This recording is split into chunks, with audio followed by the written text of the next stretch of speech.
Nancy and the Talking Watermelon. Nancy the Spider. A welter sound of a possum hoeing his watermelon patch. And Nancy peered down from his peach tree where he lived to watch possum's slow progress. And Nancy salivated the thought of his meal of watermelon, his favorite juicy red fruit. While Possum set his soul aside at midday to take a nap, and Nancy snuck down his tree for a snack. When Possum snored, Nancy shimmed down his fine silk web to the ripest watermelon in the garden. He picked a small chopped stone, the sharp chipping away the watermelon's rind. He made a hole that he could just squeeze through. He gorged himself as juice slid down his 8 spider's leg.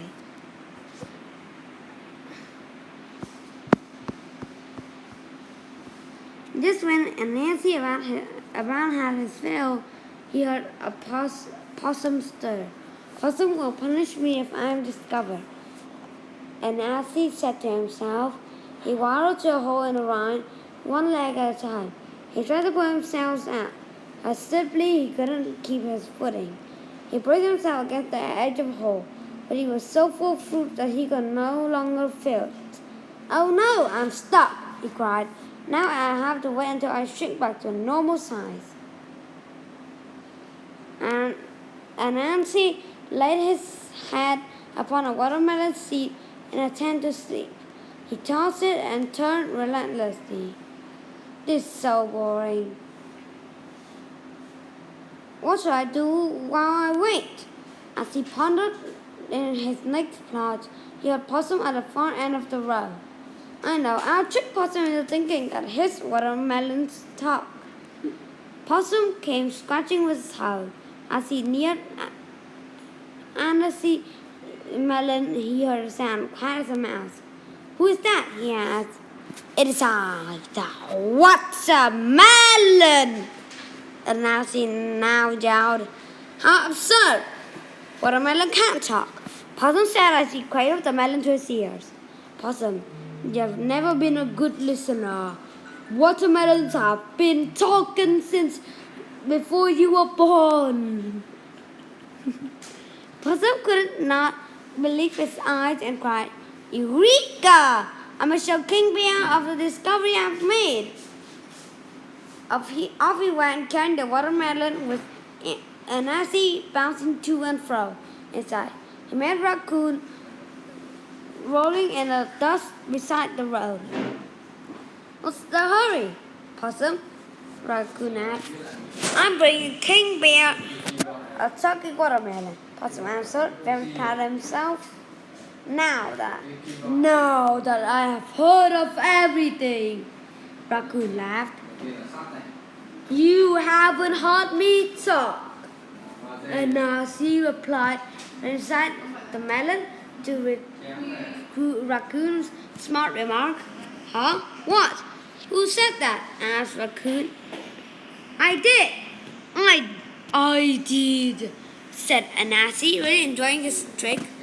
"You are silly, Raccoon, for not realizing modern animals have speech. Watermelons are more intelligent than you."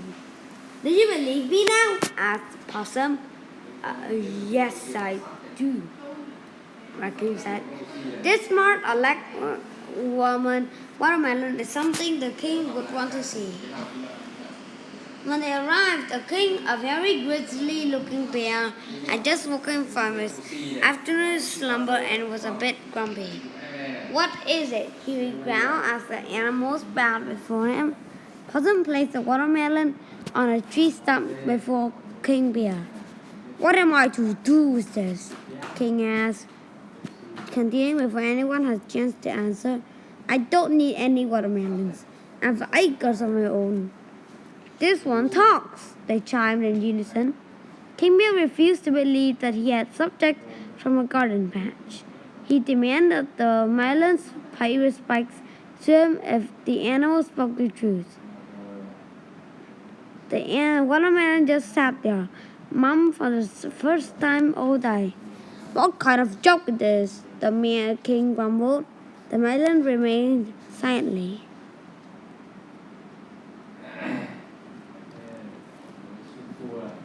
I would be fool to waste more time. When you see your treacherous trickery, he snarled at the frightened animal. You would be fool not to wait, piped up Nancy from inside melon.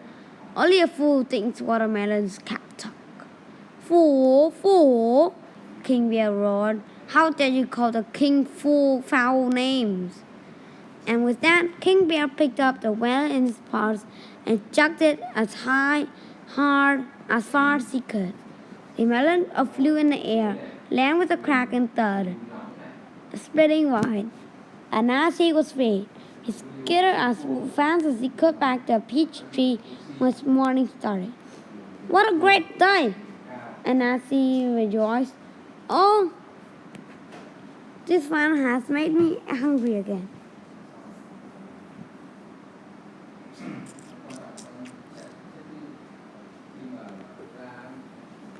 Possum returned later with a sad look on his face. He picked up his hoe and started digging furiously. Melons, he cried. Next year I'll grow something else in the patch. You watermelons are nothing but trouble. Perhaps you should grow more peaches. And Nancy said with a mouthful of fuzzy fruit. The king is sure to listen to a peach.